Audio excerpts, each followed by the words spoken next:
우리 창세기 25장을 다 같이 공부하겠습니다. 아브라함이 후처를 취하였으니 그 이름은 그두라라. 아브라함이 후처를 구할 때는 아브라함의 연세가 약 140세였었습니다. 그가 100살에 이삭을 낳았는데 이삭이 40에 장가를 들었습니다.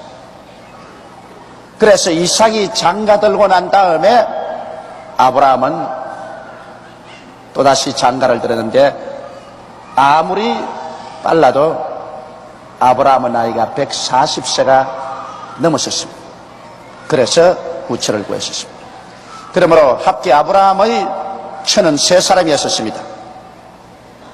사라가 그의 정체였고 그 다음에는 그의 첩으로서 하갈이 있다가 이스마엘과 함께 집에서 하나님이 쫓아내라고 해서 쫓겨나가, 그 다음에는 사라가 죽고 난 다음 후처인 그두라를 또 취하게 된 것입니다.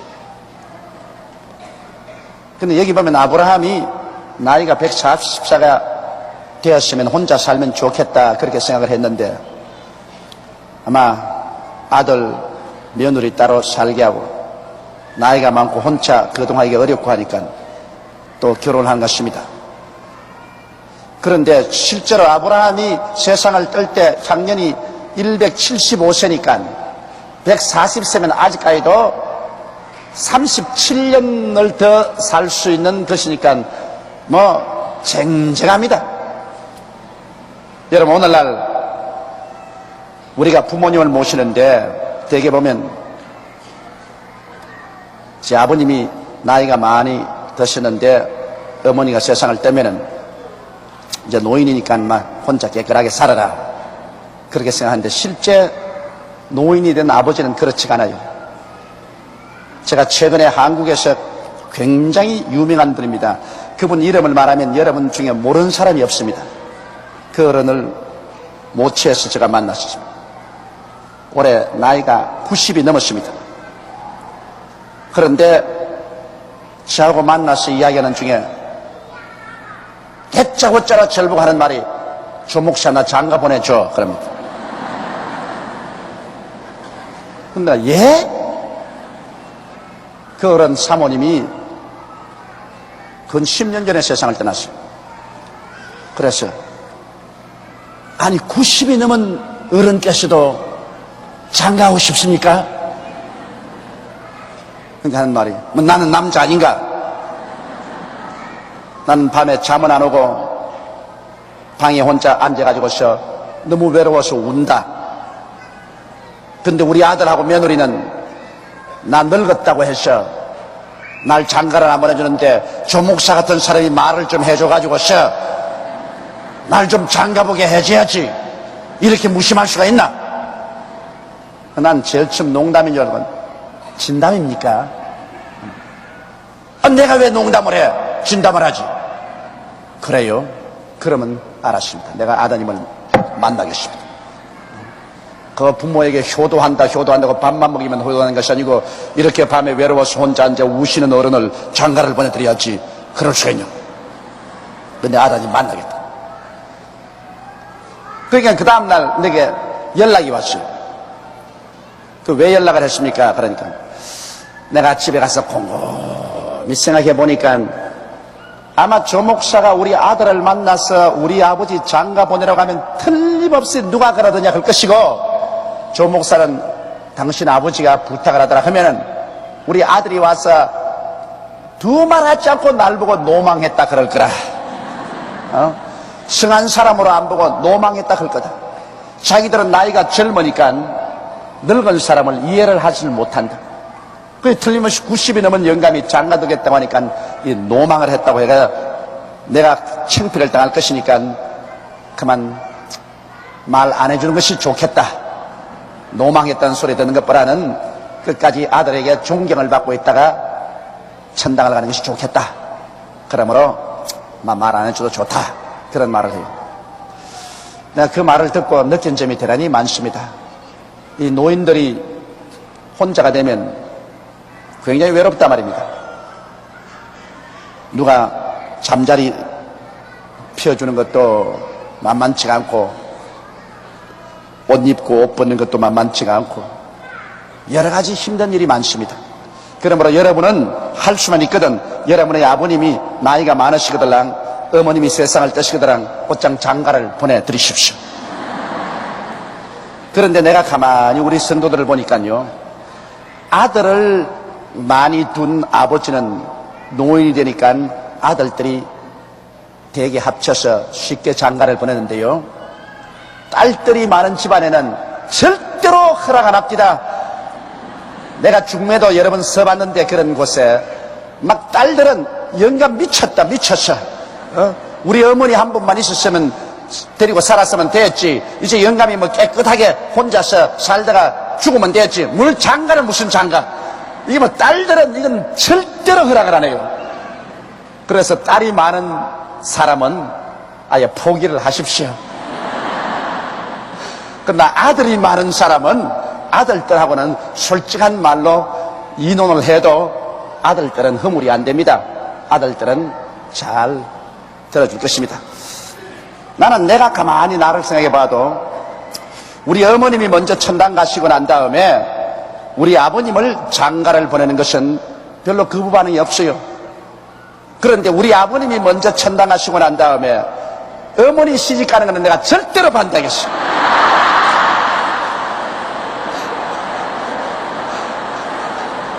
그럼 어머니를 내가 집에 모시고 내가 살지언정 어머니 시집 가는 것은 내가 상상을 할 수가 없어. 그 왜 그런지 모르겠어요.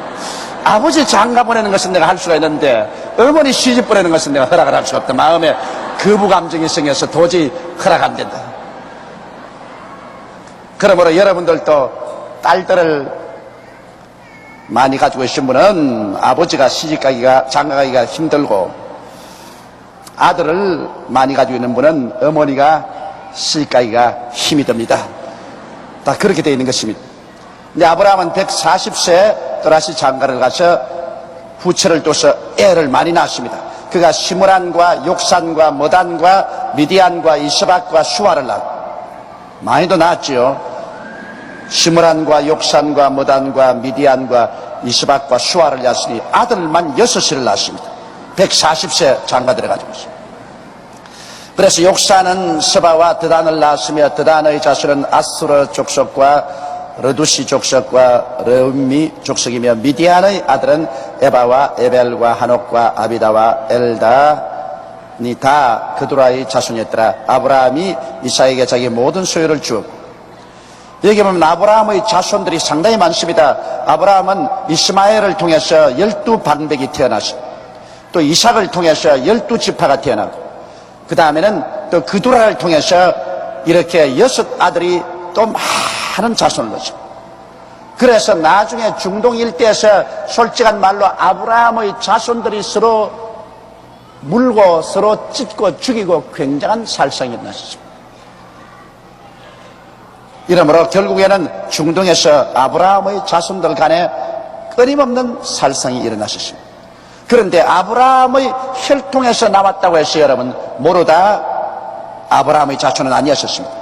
하나님께서는 아브라함이 하갈을 통해서 낳은 이스마엘 자손도 하나님은 선민으로 택하지 않으셨습니다.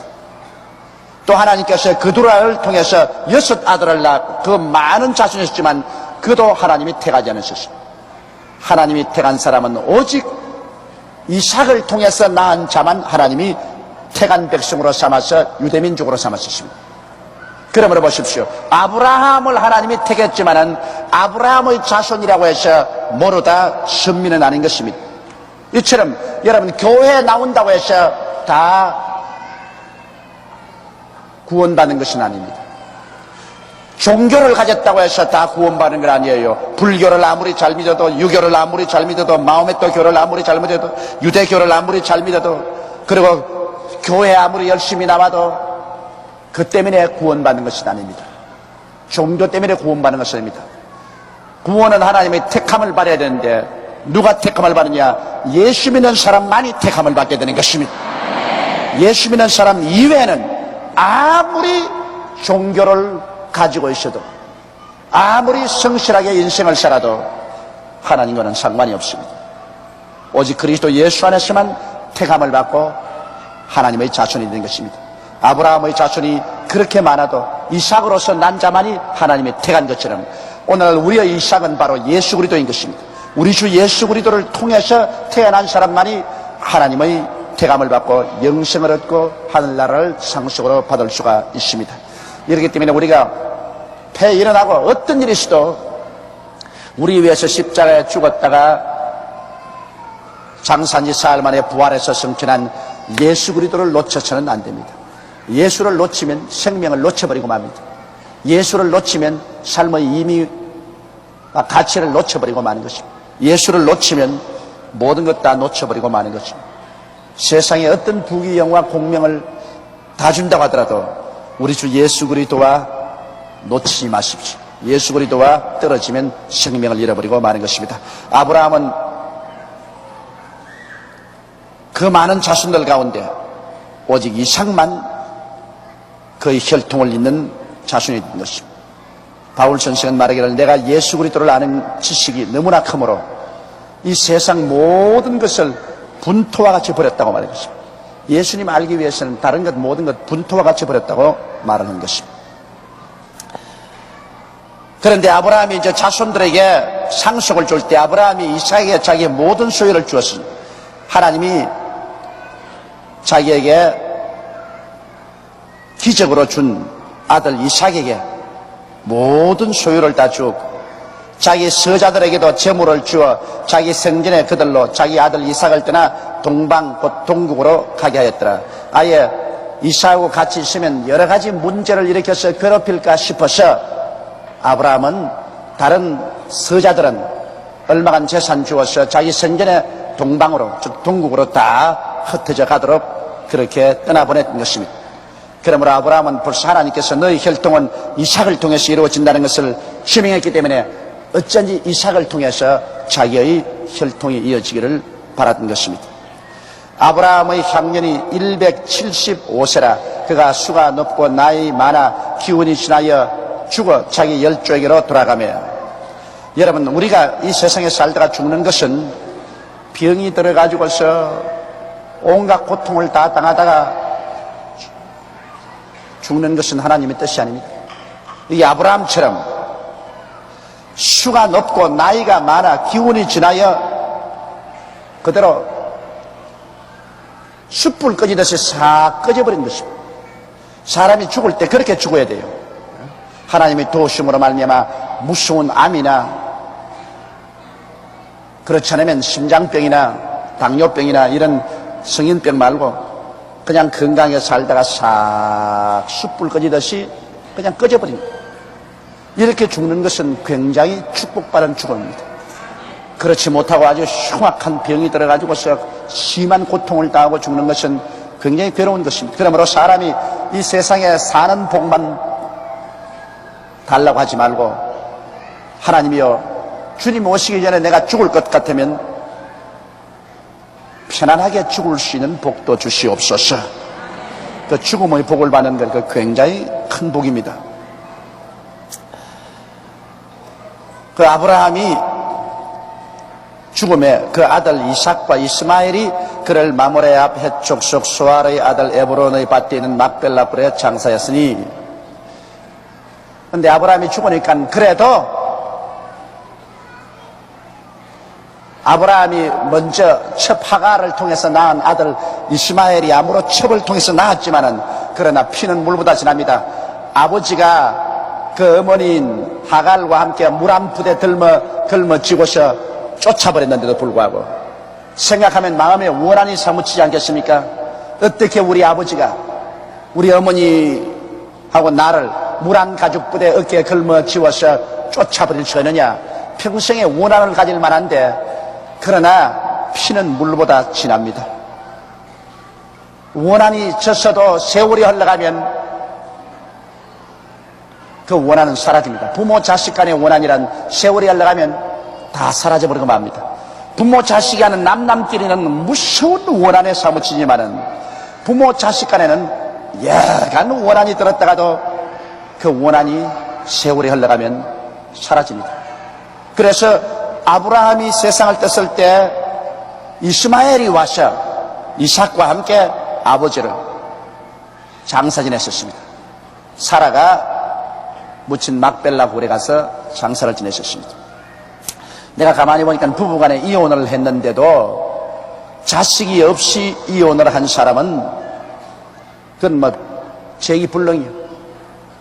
다시는 서로 만날 수가 없는데, 자식이 있고 이혼을 한 사람은 자식이 크고 자식이 시집가고 장가가고 하니까 그 자식이 아버지께로 가고 또 어머니께로 가고 아버지께로 가고 어머니께로 가고, 그래서 자식의 밧줄 때문에 끌려와가지고서 나중에 도로 합쳐지는 케이스를 많이 보았었습니다.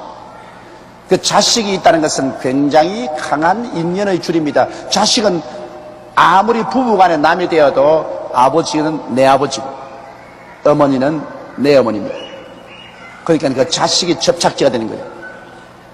나는 우리 장인과 장모를 보아서 너무나 잘 압니다. 우리 장인과 장모가 이혼해서 10년입니다. 10년이면 강산도 변한다고 하는데 10년이 넘도록 그들은 만나지 않았었습니다. 우리 장인은 따로 장가 들어가지고 다른 여자하고 서울 시내에서 살았죠. 그리고 우리 장모님은 내가 모시고 있었습니다. 10년이 지나도 서로 말 한마디 없고 서로 연락도 없었습니다. 그리고 또 철저히 내가 우리 집사람하고 처남에게 명령을 내렸습니다. 절대로 아버지에 가면 안 된다. 왜냐하면 내가 장가 결혼식 식전에도 우리 장인이 안 나타나셨습니다. 그런 정도니까 뭐 절대로 너희 아버지 가면 안 된다. 그래서 우리 집사람은 물론 내 말을 들었지만은 우리 처남들에게도 내가 무섭게 명령을 내렸습니다. 그런데 안 간 줄 아는데 나중에 처남들이 머리가 커져서 대학을 다닐 때 날 몰래 아버지에게로 늘 살짝 다녔어요. 아버지에게로 다니고 또 어머니하고 같이 있고, 이래서 나중에 세월이 흘러가서 자식들이 다 머리가 커지니까 별 도리 없이 그 자식들의 연결을 통해서 아버지 어머니가 만나게 되더라고요. 그래가지고서 우리 최 목사님이 내 살아생전 내 눈에 흙 들어가기 전에는 절대로 안 본다. 난 절대로 안 본다. 그러던 분이 결국에는 다시 재결합해가지고서 우리 장인께서는 신학교 들어가서 목사가 되어서 일하다가 천당 가셨고 가족이 합치신 거 보았습니다. 내가 가만히 보니까 그 자식이 없었을 때는 절대로 합칠 수가 없는데, 자식이 또 어릴 때는 합치지 않아요. 자식들이 머리가 굵어지니까 결국에는 사람의 줄에 끌려서 부부가 서로 만나지는 것을 보고 내가 놀랐었습니다. 그래서 부모 자식 간에는 여러분 원한이 진 같지만은 부모 자식 간의 원한은 세월이 지나가면은 다 용서해버립니다. 여간 듣기 싫은 소리 들어도 막 시간이 지나가면 저 몰라서 저렇다고 다 없애버려요. 그러나 남하고 원한이 지면은 두고 되씹고 두고 보자. 부부간에 서로 원한이 져도 두고 보자. 같이 있으면서 네가 나에게 이랬지 두고 보자. 그런 심리 생기는데 자식하고는 그런 게 안 생겨요.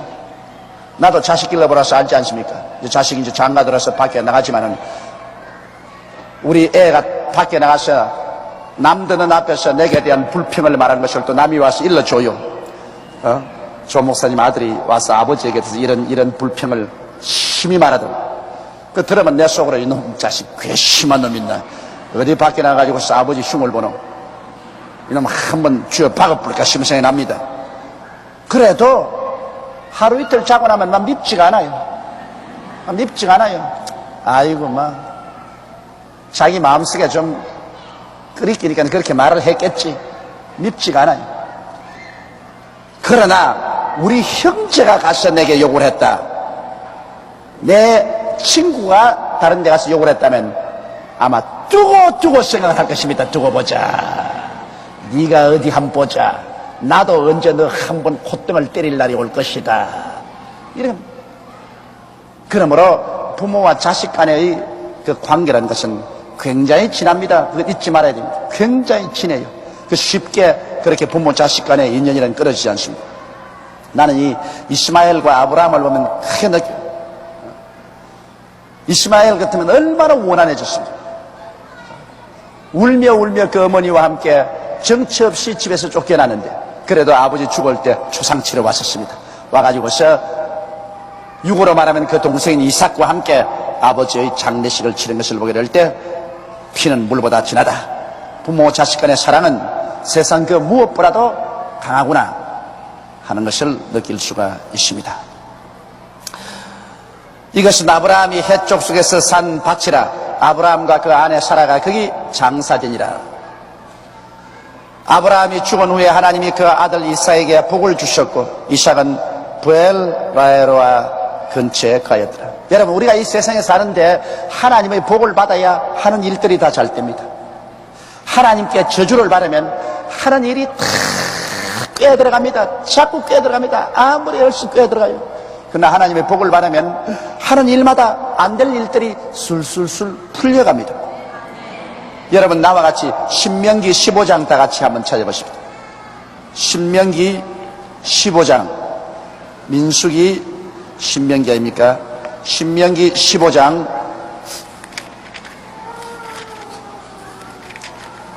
찾으셨으면 신명기 15장 4절로 6절까지 우리 다 같이 한번 소리내어서 읽어보십시다.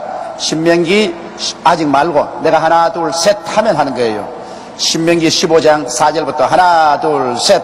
내가 만일 내 하나님 여호와의 말씀만 듣고 내가 오늘날 내게 명하는 그 명령을 다 지켜 행하면 내 하나님 여호와께서 내게 유업으로 주신 땅에서 내가 정령 복을 받으리니 너희 중에 가난한 자가 없으리라.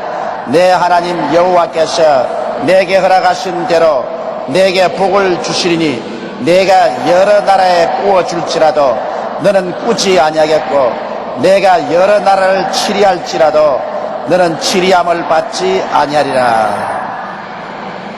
여호와께서 복을 주면 뭐가 없겠다고요? 예? 가난한 사람이 없겠다 그랬지. 한번 따라 말씀했어. 여호와께서 복을 주시면 가난한 사람이 없게 된다. 그거 보십시오. 우리가 여러분 오늘 어떠한 사람들이 하나님께 물질적인 복을 달라고 기복하면 그건 기복신앙이다. 하나님은 물질적인 복을 안 준다 그렇게 말하는데 성경은 그렇게 말하고 있지 않아요. 하나님께서 복을 주시면 너희 가운데 가난한 사람이 없어지고 남에게 구워줄지라도 남에게 꾸지 않는다고 그랬었어요. 남을 치리할지라도 남에게 치리함을 받지 않는다. 그래서 이 성경 말씀하면 아브라함이 죽음의 후에 하나님이 그 아들 이삭에게 복을 주셨다. 그럼 이삭에게 복을 주었으면 이삭에게 하나님께 복을 받아서 아주 헐벗고 굶주리고 가난하게 되었나요? 아닙니다. 복이라는 것은 세 가지로 나누어집니다. 첫째, 가장 큰 복은 영혼의 복입니다. 사람이 구원을 받아서 하나님을 아버지로 섬기고 우리 주 예수 그리스도를 주로 모시고 성령이 충만해서 영적인 삶을 사는 것, 이게 제일 큰 복입니다. 왜냐하면 영적인 복은 영원한 복입니다. 그것은 두고 이 육신이 가루가 되어도 사라지지 않은 복이 영적인 복입니다. 영혼이 잘 되는 것보다 큰 복이 없습니다. 그래서 영혼 속에 하나님의 성령이 충만하여 의와 평강과 희락이 강물처럼 넘쳐난 이 복이 가장 큰 복이에요. 그 다음 두 번째 복이 무엇이냐면 물질적인 복입니다. 여러분, 헐벗고 굶주리고 가난하게 될 때 우리는 많은 일들을 할 수가 없습니다. 물질이 있어야 자기가 하고 싶은 일을 많이 할 수가 있습니다. 그러므로 두 번째 복은 여러분 물질적인 복입니다. 사람이 물질이 있으면 몸이 병들어 아프더라도 좋은 병원에 가서 치료도 받을 수 있고 좋은 요양소에 갈 수도 있는 것입니다.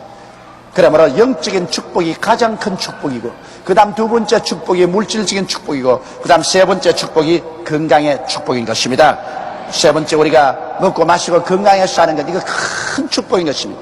이러므로 사랑하는 자여, 내 영혼이 잘됨 같이 내가 범사에 잘되며 강건하기를 내가 강구하느라고 성경에 말씀하고 있는 것입니다.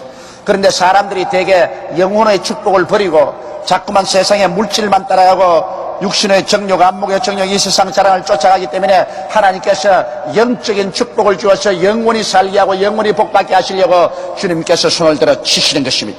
건강을 치시기도 하고 물질적으로 박살이 나기도 하고, 그래서 하는 수 없어 오도 가도 못해서 천지를 지으신 하나님 아버지여 날 살려주셔서 영적으로 하나님을 찾도록 만들 때가 많습니다.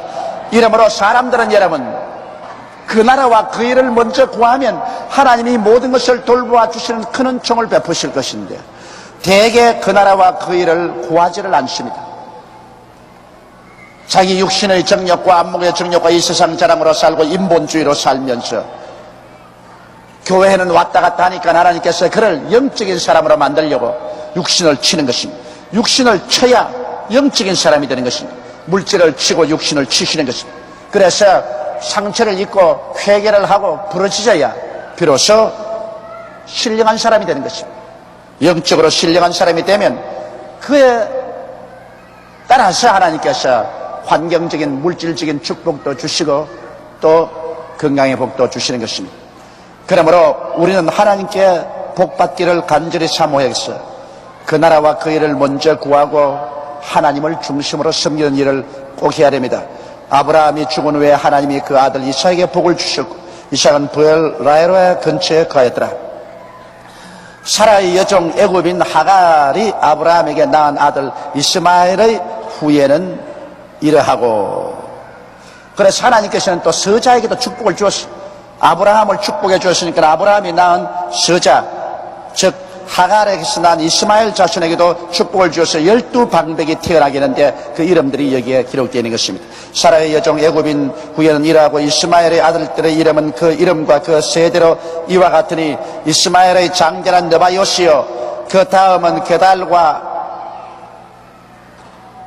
압부엘과 밉삽과 미스마와 두마와 마사와 하닷과 데마와 여둘과 나비스와 게드마니, 이들은 이스마엘의 아들들이여 그 촌과 부락대로 된 이름이며 그 족속대로 12방백이었더라.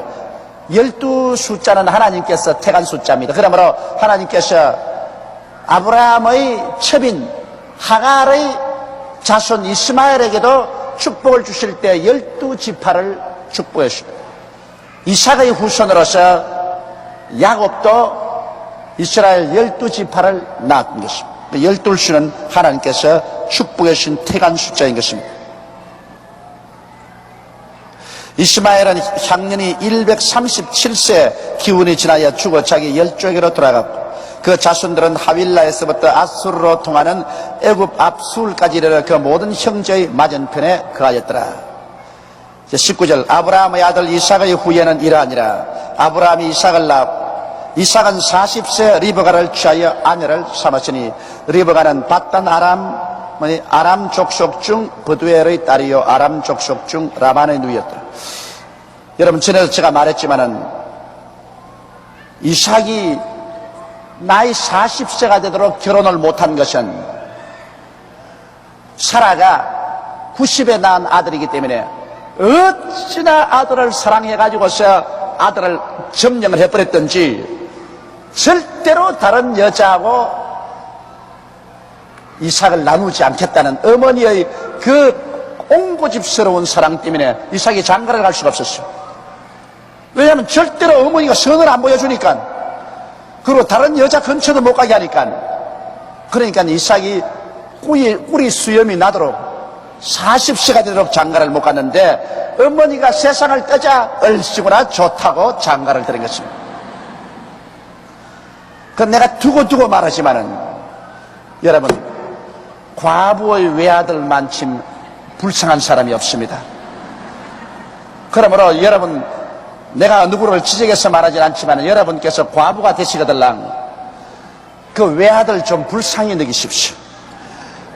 그냥 아들 삼아 남편 삼아 내리 움켜쥐고 그만 위해서 산다고요. 대개 다른데 직장이 없고 자기의 추구하는 것이 없으면 자기 그 아들만 바라보고 산다고. 그런데다가 며느리라는 다른 여자가 하나가 떡 침략해서 들어오면 이제는 결사적으로 그와 싸운다고. 저걸 막 죽여버려야 되겠다 싶습니다. 이래서 아들 장가 보내놓고 난 다음에는 시어머니와 며느리와의 그 투쟁이라는 것은 피눈물 나는 싸움입니다. 그건 아주 몸서리치는 싸움이요. 저는 이 큰 교회를 목회하면서 가장 가슴 아픈 피 비린내 나는 싸움은 과부의 외아들과 그 시어머니 며느리 간의 싸움인 것이 그걸 보았었습니다. 그 예수를 믿고 신앙 가운데 있어도 그것만은 극복하기가 굉장히 힘이 듭니다. 이러므로 여러분께서 정말 외아들만 데리고 과부가 되신 우리 자매님이 계시거들랑 천배 만배로 양보를 하시고 그저 내보내버리십시오. 그리고 주님과 함께 사십시오. 정주님과 함께 못 살겠으면 도로 시집을 가십시오. 그러더라도 그 고부간의 그 피비린내 나는 싸움만은 피해야 됩니다. 그래서 자식은 어머니 편도 못 들고 자기 아내 편도 못 들고 별 도리 없이 자식은 또 방종을 합니다. 이제는 어머니도 자기 혼자 점령할 수 없고 아내도 자기 혼자 점령할 수 없고 두 여인의 사이에 끼어서 고통을 당하다가 그 정신적인 고통 가운데서 그만 방탕해버리고 마는 것입니다. 그래서 모두 다 아주 어려운 상황에 처하게 되는 것입니다. 그래서 이 이삭이 어머니 때문에 나이 40이 되도록 장가를 못 가다가 어머니가 세상을 떠고 난 다음에 40세 비로소 자기의 사촌 조카에게 장가를 들었습니다. 사촌의 딸, 리브가는 사촌의 딸입니다. 그러면 사촌 조카죠. 조카에게 장가를 들었습니다. 이삭이 그 아내가 잉태하지 못함으로 그를 위하여 여호와께 간구하며 여호와께서 그 간구를 들으셨으므로 그 아내 리브가가 잉태하였더라. 성경에 보면은 아기를 못 낳는 부부가 많이 있어요. 그런데 하나님께 간절히 기도하면 하나님께서 그들의 기도를 들으시고 어린 아기를 낳게 해준 경우가 굉장히 많습니다. 저로 저희 목회 가운데서 어린 아기를 이학적으로는 도저히 못 낳는다고 선고된 사람들을 위해서 간절히 안수 기도해주고 난 다음 하나님께서 어린 아기를 얻게 하신 경우가 한두 번이 아닙니다. 그러므로 하나님께서는 잉태치 못한 여인으로 아기의 어머니가 되게 하신다는 시편 기자의 말씀대로 오늘날 또 기도를 응답하셔서 하나님께 구하면 하나님께서 자녀를 주십니다. 자녀를 얻지 못하시는 분은 낙심하지 마십시오. 오늘 또 어떤 우리 자매님 한 분이 결혼한 지 10년 동안 자녀가 없어서 고민을 하고 계시기에 저를 찾아오라 그랬습니다. 내가 안수를 하고 기도를 해줄 테니까 하나님의 성령의 능력으로 반드시 불임의 병을 고치시고 하나님께서 자녀를 얻도록 해주시는 것입니다. 이래서 리브가가 어린 아기를 낳지 못함으로 이삭이 마음의 결정을 하고 시간을 정해서 하나님께 간절히 기도했습니다. 그렇지 하나님께서 응답하여서 리브가가 잉태하게 됐습니다. 아이들이 그의 태 속에서 서로 싸우는지라 그가 가로되 이 같으면 내가 어찌할까 하고 가서 여호와께 묻자온대. 그런데 리브가가 첫 아기를 잉태를 했는데 쌍둥이를 잉태했어요. 그 쌍둥이를 잉태시키는 배가 아주 남산만한데 뱃속에서 자꾸 두 놈이 싸우니까 그거 참 기가 막힌 일인 것입니다. 그냥 뱃속에서 안 싸우고 혼자 있어도 큰일인데 발로 자꾸 차서서 어린애가 어머니 뱃속에 있으면 배가 옆으로 나왔다가 저리 나왔다가 발로 탁 차고 그렇게 하지 않습니까? 그거는 어린 아기를 가진 부인하고 안 살아본 사람은 모릅니다. 나도 우리 희재 가졌을 때 보니까 이놈이 그냥 얼마나 세게 차는지 밤에 우리 집 사람 옆에 있다가 내까지 몸이 덜썩한다고. 그냥 발로가 그냥 탁 차버리거든. 그러니까 자다가 깜짝깜짝 놀라요. 하나가 뱃속에 들어와서 차도 그런데 둘이가 서로 차고 싸우니 리브가가 살 수가 있어요. 그때는 병원도 없고 한데 제왕절개 수술도 할 수 없고 아주 곤란합니다. 그래서 리브가가 괴로워 견딜 수가 없어서 하나님께 나가서 기도를 하셨습니다. 내가 어찌할꼬? 내가 이러면 어떻게 견디겠노? 그래서 하나님께 기도하니까 여호와께서 그에게 이르시되 두 국민이 내 태중에 있구나. 두 민족이 내 복중에서부터 나누이리라. 이 족속이 저 족속보다 강하였고 큰 자는 어린 자를 섬기려 하였더라. 하나님께서 벌써 예언을 주십니다. 너희 뱃속에 벌써 두 국민이 태중에, 두 민족이 벌써 내 태중에. 그런데 큰 자가 그 동생 아우를 섬길 것이다. 그렇게 예언한 것입니다. 그러므로 여러분 보십시오. 아직 이들이 태어나지도 않았는데 어머니 뱃속에 있어서 여기 에서와 야곱이 서로 형제간에 어머니 뱃속에 서로 싸웠는데 태어나기도 전에 벌써 하나님께서는 그들의 미래를 예언해버린 것입니다. 여러분, 사람의 운명이라는 것은 벌써 하나님 앞에서 우리가 태어나기도 전에 이미 우리 미래가 예정되어 있습니다. 예수 그리스도 안에서 하나님이 선하게 예정해 놓았는데 우리가 예수를 믿고 하나님 중심으로 살면은 하나님의 선한 예정대로 살 수 있지만은 우리가 예수를 믿지 않고 하나님을 반역하면은 하나님의 선한 예정대로 살지 못하고 그리고 많은 시련과 환난을 겪게 되는 것입니다. 하나님께서는 우리 모든 사람들을 위해서 이미 예정해 놓았는데 그 성격을 봐서 벌써 예정이 되어 있습니다. 사람은 그 마음에 성격이 차분한 사람이 있는가 하면 성격이 활발한 사람이 있고 이해심이 많은 사람이 있는가 하면 이해심이 좁은 사람이 있고 이 성격이 여러 가지 우리의 운명에 닥쳐오는 것에 이것이냐 저것이냐 선택에 절대적인 영향력을 미치는 것입니다. 사람의 운명이란 선택에 달려 있습니다. 여러분, 하루에도 수많은 사건이 우리 가운데 일어나는데 우리 그 사건 가운데 우리가 선택을 잘하면 그 길로 뻗어나가고 선택을 잘못하면 아주 험한 산길로 들어가는 것입니다. 길이 여러 개 있는데 올바른 길을 택하면 신장로를 가고 잘못된 길을 택하면 바위 투성이의 산으로 가게 되는 것입니다. 선택이란 중요한 것입니다. 그런데 그 선택을 누가 하느냐? 성격을 따라서 하게 되는 것입니다. 성격이 우리 운명을 결정하는 데 굉장한 중요한 역할을 하게 되는 것입니다. 그러므로 여기에 에서와 야곱은 그들 성격이 그들이 가는 길을 선택을 하고 있는 것입니다. 요 뒤에 가면 우리가 잘 알 수 있습니다. 그 해산 기한이 찬적 태 쌍둥이가 있었는데 먼저 나온 자는 붉고 전신이 갑옷 같아서 이름을 에스라요. 에스는 즉 에돔, 붉다는 말인 것입니다. 후에 나온 아우는 손으로 에스의 발꿈치를 잡았으므로 그 이름을 야곱이라 하였으며 야곱이란 말은 무슨 발꿈치를 잡았다, 사기꾼이다 그 뜻인 것입니다. 형의 발꿈치, 뒷발꿈치를 잡고 따라 나왔습니다. 리브가가 그들을 낳을 때 이삭이 60세였더라. 그 아이들이 장성함에 에스는 익숙한 사냥꾼인 거로 덜 사람이 되고 야곱은 조용한 사람인 거로 장막에 거하니. 자, 여기에서 달라집니다. 에스는 성격이 아주 사나이 닿고 활발해서 그가 자라자마자 활을 가지고 화살을 전통에 꽂고 산에 가서 사냥한다고 아침부터 저녁까지 산과 들을 뛰어다닙니다. 그래서 산에서 노루도 잡아오고 곰도 잡아오고 그렇지 않으면 돼지도 잡아와서 그래서 석석 요리해가지고서 그 피도 먹고 그 다음 그 고기도 아버지에게 요리해드리고 그래서 아버지가 에스를 좋아합니다. 에스는 사나이다 왔습니다. 그러나 에스는 이리 산 사람이었기 때문에 이런 조용한 것 좋아하지 않았었습니다. 에스는 그저 밥 먹고 일어나서 사냥하고 되는 것 좋아했습니다. 그러나 야곱은 조용한 사람이었습니다. 그는 사냥하기 좋아 안 했었어요. 마음이 차분하고 조용해서 늘 어머니 곁에 있습니다.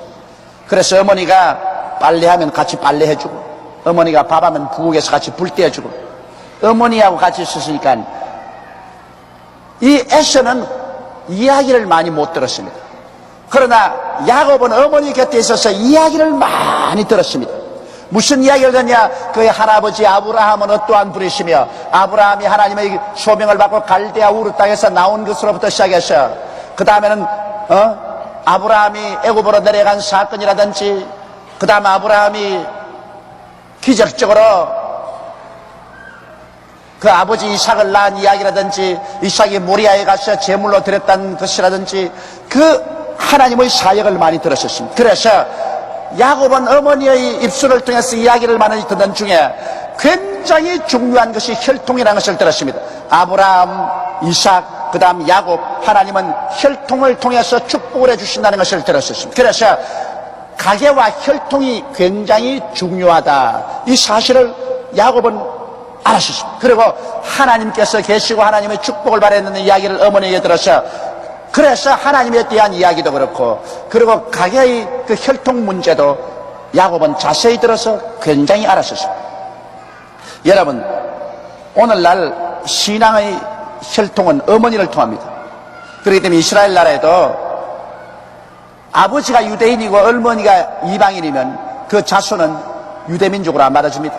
아버지가 이방인이라도 어머니가 유대민족이면 그 자손을 이스라엘에 가면 그대로 시민권을 줍니다. 그와 같이 어머니의 영향력이라는 것은 자손들에게 막대합니다. 더구나 신앙은 어머니의 혈통을 통해서 신앙이 전달됩니다. 디모데에게 그렇게 하지 않습니까? 이 신앙은 너희 외조부 로이스 속에 있더니 너희 어머니 유니게에 있었고 그 다음에 이 신앙이 너희 속에 있다고 그러셨습니다.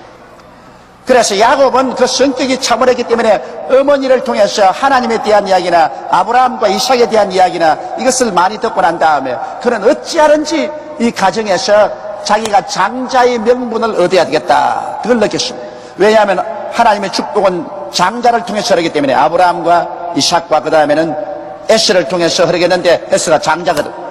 근데 자기는 차자니까 자기를 통해서 하나님의 축복이 흐르지 않겠다고 생각하기 때문에 어찌 장자의 명분을 얻어야 되겠다, 이것을 깊이 생각했습니다. 그러나 에스는 그런 거 생각 안 해요. 하나님이고 뭐고 할아버지 아버지 그거 다 따질 필요 없고 뭐 혈통이 다 있나, 돼지나 한 마리 잡았으면 더 좋겠다, 아직껏 노루나 한 마리 잡아서 석석 고기를 빼서 구워 먹으면 그게 낫지, 뭘 동생같이 꾀재재하게 앉아가지고서 조상 아브라함이 어떻고 아버지 이삭이 어떻고 그 다음에는 혈통이 어떻고, 아니 그런 것도 사나이답지 않다, 그렇게 생각했습니다. 그 성격이 그렇습니다. 그래서 그 아이들이 장성함에 에스는 익숙한 사냥꾼인 거로 들 사람이 되고 야곱은 조용한 사람인 거로 장막에 거하니 이삭은 에스의 사냥한 고기를 좋아하므로 그를 사랑하고 리브가는 야곱을 사랑하였다. 자, 아버지의 사랑을 에스는 받았고 야곱은 어머니 사랑을 받았는데, 여러분 이 세상에 가만히 보면 아버지 사랑을 받는 것보다는 어머니 사랑 받는 게 나아요. 왜냐하면 아버지 사랑을 받은 에스는 아버지의 재산을 상속받지 못했습니다. 어머니의 사랑을 받은 야곱은 아버지의 혈통을 잊게 된 것입니다. 그러면 가정에서 어머니의 영향력이 얼마나 큽니까? 어머니에게 잘못 보였다가는 박살납니다. 아버지에게 아무리 잘못 보여도 어머니가 자꾸 중개를 서면은 아버지 마음이 녹아져 버립니다. 그러나 어머니하고 딱 마음이 틀려놓으면 어머니가 자꾸 아버지 앞에 가서 자식을 참수하고 뒤틀어 놓으면 그 자식을 도와줄 수가 없어요. 그러므로 어머니의 위치라는 것은 굉장히 중요합니다. 자손들이 어머니를 잘 받들고 어머니에게 잘 보이는 것이 역시 아버지에게 잘 보이는 것과 꼭 한 가지인 것입니다. 어머니 제껴놓고 아버지만 붙잡으면 된다고 하면 그건 아주 박살납니다. 그래서 에스가 어머니 같은 거 필요 없다, 나는 우리 아버지하고 직통한다고 해서 그냥 사냥한 고기를 구워가지고 아버지에게 대접하고 아버지만 좋게 했는데 나중에 어떻게 했습니까? 어머니에게 밑비었다가 박살나버리고 말한 것입니다. 어머니는 자기 좋아하는 야곱을 잘 받들어가지고서 결국에는 자기 남편인 이삭이 야곱을 축복해서 후손이 되게 하도록 혈통을 잇도록 하는 그 일을 어머니가 이루어 놓은 것입니다. 그러므로 이삭은 에서의 사냥한 고기를 좋아하므로 그를 사랑하고 리브가는 야곱을 사랑하였더라. 야곱이 죽을 쑤었더니, 야곱이 이제 어머니 도와서 부엌에서 아주 죽을 쑤었어요. 막 콩죽을 쑤은 것입니다. 붉은 죽이니까. 에스가 들에서부터 돌아와서 심히 곤비하여 아주 배가 고프고 힘이 지나니까 야곱에게 이르되 내가 곤비하니 그 붉은 것을 나로 먹게 하라. 죽 좀 다오. 그러므로 에서의 별명은 에돔이더라. 즉 붉은 것입니다. 야곱이 가로되 형의 장자의 명분을 오늘날 내게 팔라. 자 보십시오.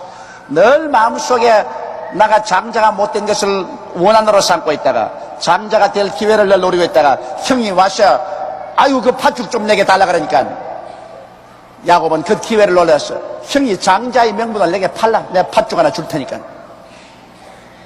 그건 야곱은 어머니에게 이야기를 잘 들어서 가문을 존중히 여기고 혈통을 존중히 여기고 있으십니다. 그러므로 야곱이 가로되 형의 장자 명분을 오늘 내게 팔라. 에스가 가로되 내가 죽게 되었으니 이 장자의 명분이 내게 무엇이 유익하리요. 보십시오.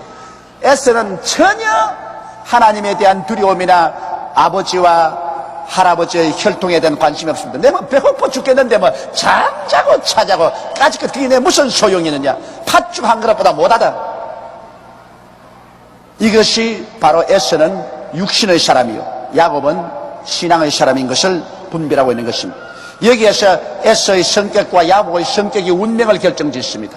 야곱은 차분한 성격에 하나님과 가문을 중용히 여겼기 때문에 야곱은 그 성격대로 자기 올바른 선택을 했고, 에서는 육의 사람이라 활기차고 사냥하기를 좋아하고 그러한 하나님이나 가문의 전통을 별로 귀중히 안 여기는 아주 성격이 조밀하지 못하기 때문에 중대한 자기의 장자의 명분을 팥죽한 그릇에 팔아버리고 말한 것입니다. 야곱이 가로되 오늘날 내게 맹세하라. 에서가 맹세하고 장자의 명분을 야곱에게 판지라. 팔아도 너무 허무하게 팔았습니다. 팥죽 한 그릇에 그냥 거대한 하나님의 축복을 팔아버렸습니다. 그런 하나님의 이름을 들어서 맹세를 하고 나의 장자의 명분을 내 동생 야곱에게 주노라. 그러나 난 팥죽 한 그릇 팔아서 얼씨구나 좋다고 먹었어. 세상에 이런 바보 천치가 되어 있습니다. 여러분, 우리 인생에 하나님이 주시는 축복을 우리가 간단히 인생을 결정을 잘못해서 팥죽 한 그릇에 팝니다.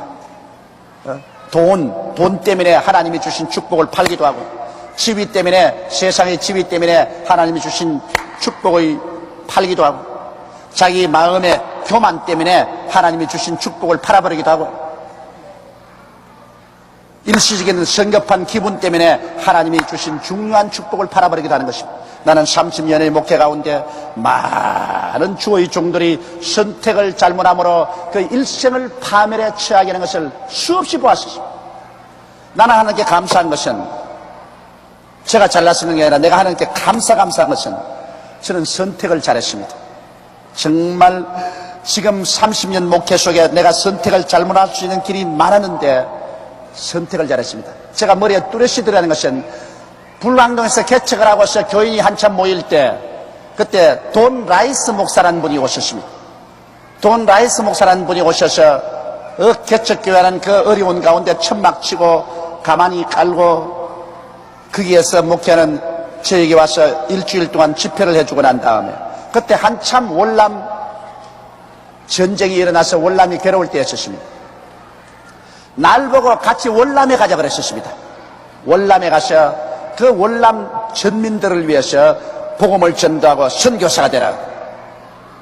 그런데 내가 개척교회 때 하도 괴로워서 배도 고프고 춥고, 그리고 내 장차 희망이 없는 것 같아요. 천막 치고 가만히 왜 앉아가 내가 뭘 합니까? 그래 내 앞날이 아주, 내가 월남 선교사로 가기로 결심했습니다. 그때 우리 개척교회 교인들이 한 100여 명 되었는데, 그래서 내가 강단에서 가지고서 나는 돈 라이스 목사님과 함께 월남으로 떠나겠다. 그런데 우리 교회 그때 그 가난하고 헐벗은 그 빈민굴에 있는 교인들이 교회에 남아서 참 저와 운명 공동체로 살았습니다. 막 우리 교인들이 전부 다 들고 나서 막 돈 라이스 목사님을 보고 나가라고. 왜 우리 와서 우리 전도사 빼앗아가려고. 지금도 기억이 납니다. 이제 천국 간 빌립 그 후에 장로가 되셨는데, 그분이 우리 교회 그때 남자 집사로 하셨는데,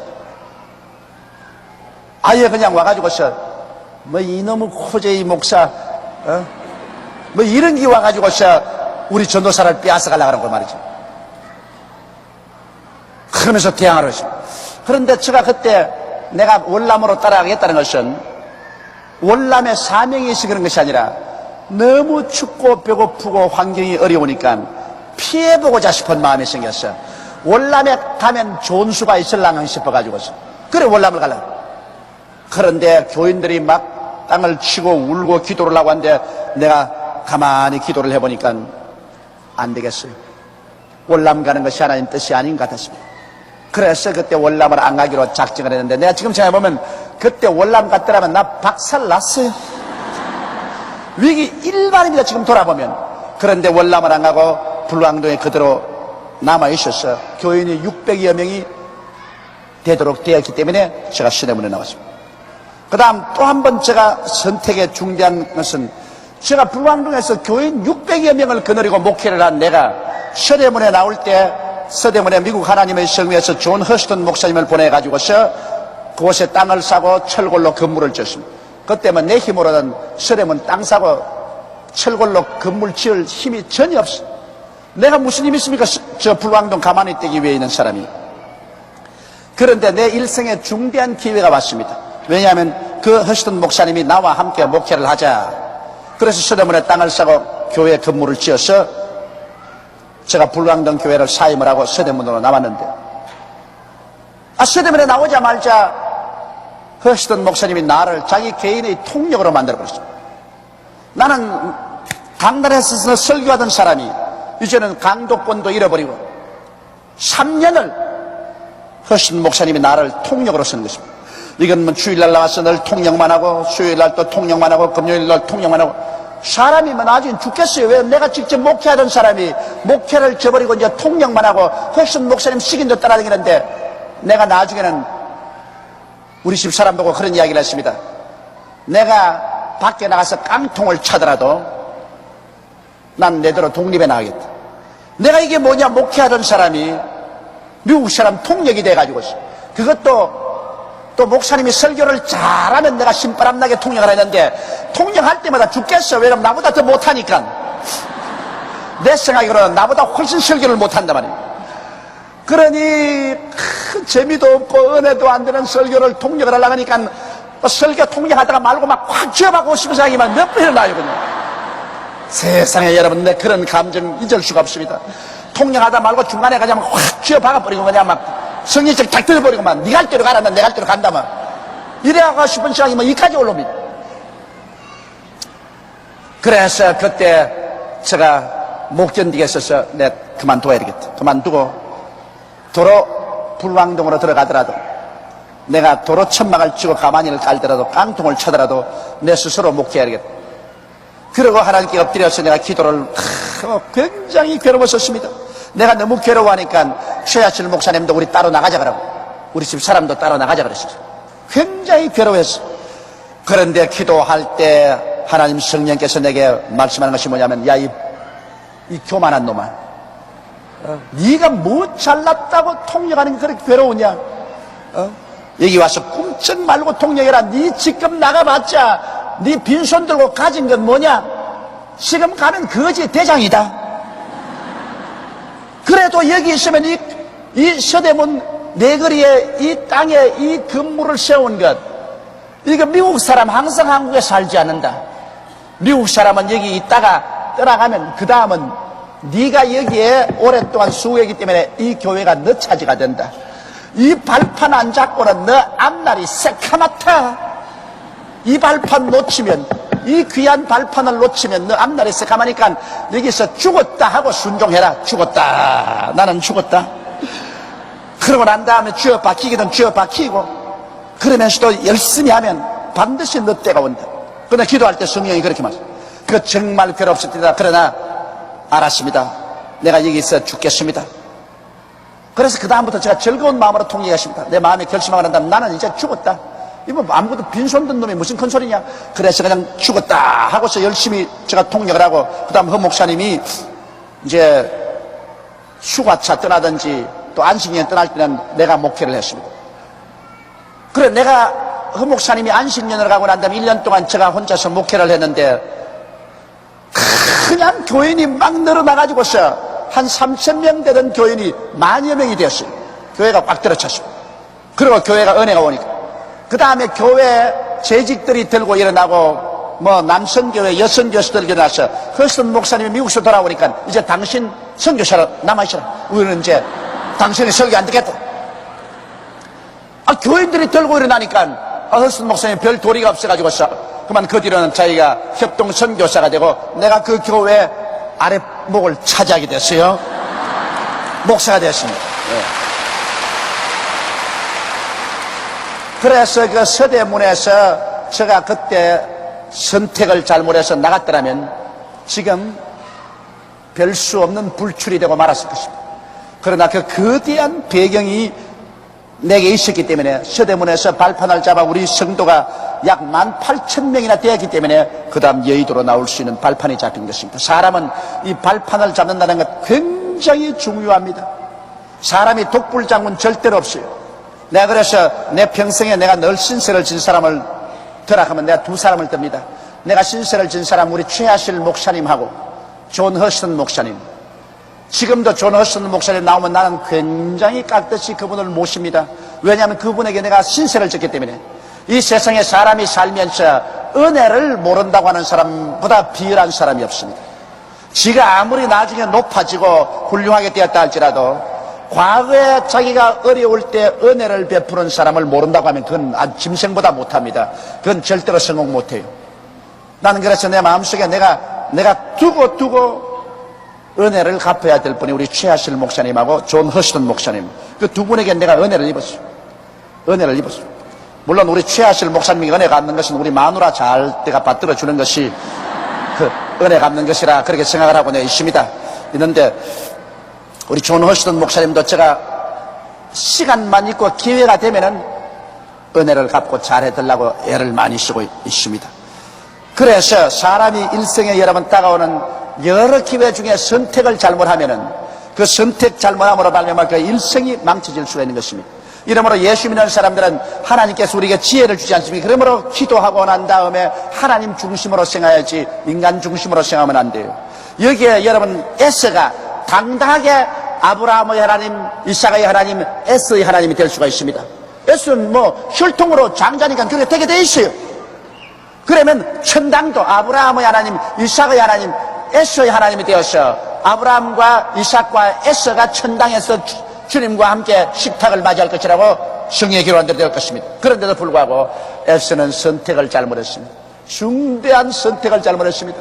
세상에 그래 팥죽 한 그릇에 장자의 명분을 내주다니 얼마나 자기 장자의 명분을 시원찮게 느꼈던지 팥죽 한 그릇보다도 가치를 두지 않았습니다.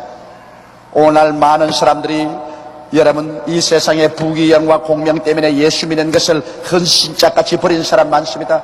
얼마나 불쌍한지 모릅니다. 얼마 세월이 지나가면 부귀영화 공명이란 다 분토와 같이 사라지고 마는데 이제는 장차 다가올 영원한 천국에 들어가려고 할 때 예수 그리스도를 헌신짝같이 버린 그 처지에 어떻게 주님을 맞이할 수 있으며 하늘나라에 들어갈 수가 있겠습니까?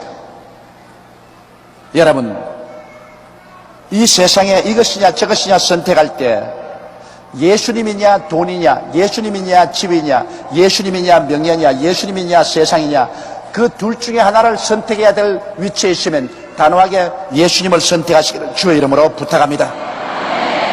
예수님 잃어버리면 모든 것을 다 잃어버리는 것입니다.